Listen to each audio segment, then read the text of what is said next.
Welcome to Hit English Academy. Introduced by Mr. Ahmed Attia. Types of cars. Different types of cars serve different purposes. Watch this video to know all types of cars in English. Here are the most common ones. أنواع السيارات باللغة الإنجليزية. واستخدامات ومزايا كل نوع. شاهد الفيديو للنهاية. Sedan. A comfortable with four-door cars, suitable for families and daily commuting. السيارة السيدان سيارة مريحة ذات 4 أبواب تناسب الأسر الصغيرة والتنقل اليومي. SUV. Sport utility vehicle. Larger vehicle with more ground clearance, ideal for families and off-road driving. السيارة الرياضية متعددة الاستخدامات أو الSUV.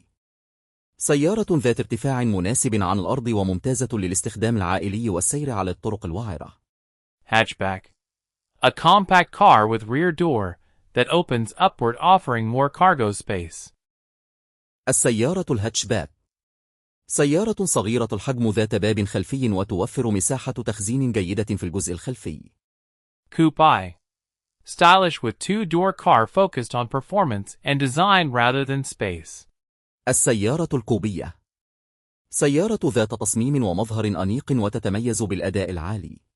Convertible car. A car with a roof that can be opened or removed for an open-air driving experience.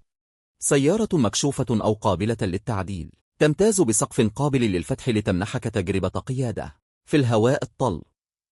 Minivan. Spacious vehicle with sliding doors, ideal for large families and group travel. سيارة الميني فان. سيارة واسعة بأبواب منزلقة مثالية للعائلات الكبيرة والسفر الجماعي. Pickup truck. A vehicle with an open cargo bed in the back, designed for hauling and towing. شاحنة متوسطة الحجم ذات كابينة مزدوجة أو منفردة ولها صندوق خلفي لتحميل البضائع. Station wagon. A car with an extended rear for extra cargo space, offering both comfort and utility. سيارة ذات صندوق خلفي ممتد توفر مساحة تخزين إضافية تجمع بين الراحة والعملية. Crossover car. A blend of SUV and sedan features, offers comfort, style, and practicality. Electric vehicle. An eco-friendly car powered entirely by electricity, producing zero emissions.